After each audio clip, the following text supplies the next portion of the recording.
Hello again, YouTube. Greetings, Thoughtful Atheist. Again, I appreciate this.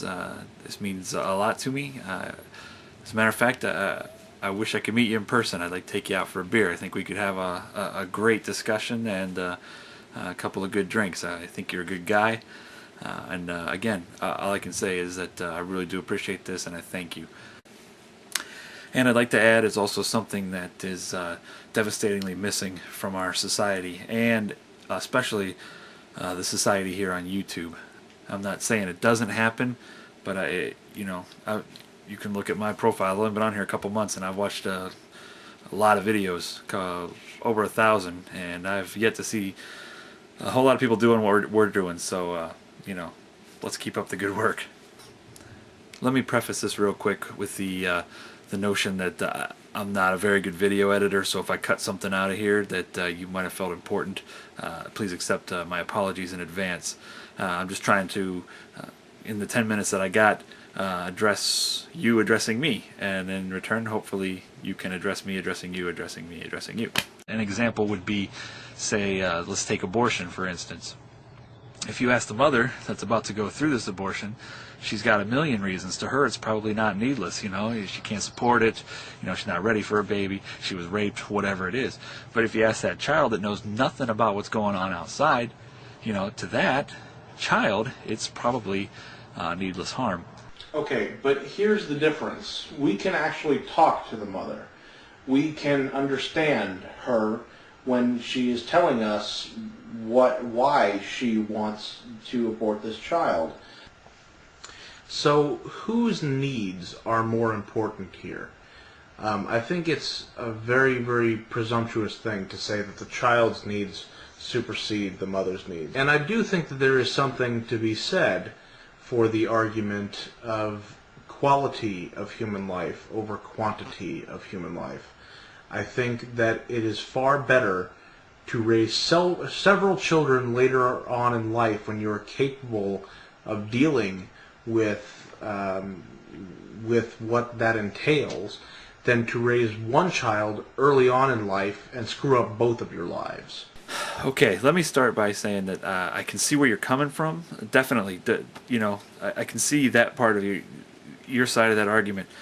But a statement you just made about people's needs being more important than other people's needs, I think that's kind of an unfair generalization. I mean, if you misuse or reuse that logic in another sense, I mean, you might have just justified slavery. If you think about it, if I'm a white slave owner, which there was a lot of, unfortunately, my cotton fields need picked. I have a need for somebody to pick my cotton fields, and you have people in Africa that were underprivileged. They didn't have the money and the resources that the America had, so we brought them here to make them slaves, but to fulfill a need. I know this is probably going to make me sound like a total jerk. That's not my point at all. I'm not in any way justifying slavery at all. It's not my point here. My point is simply that if you break it down to needs, people's needs, you can essentially do more harm than good at some point.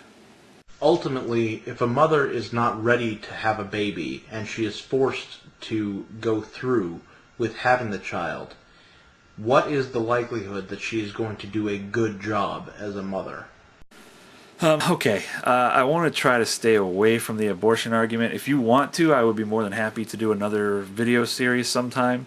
I'm sure we could shed some light on both sides of the abortion argument.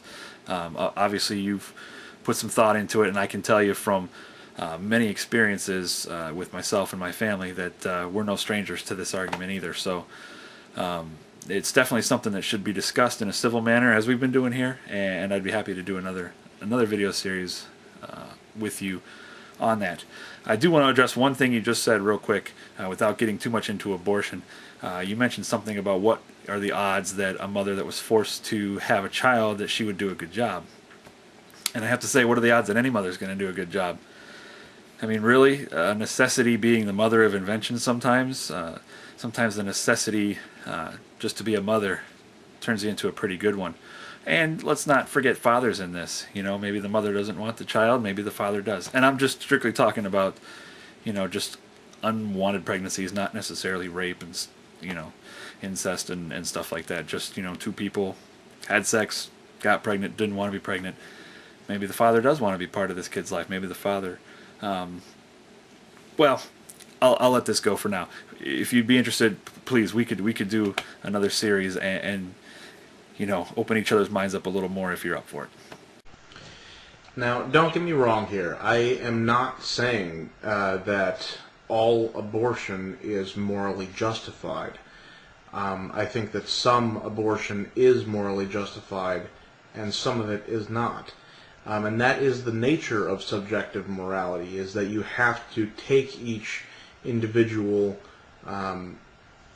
circumstance as its own individual piece by which you're going to do the judging.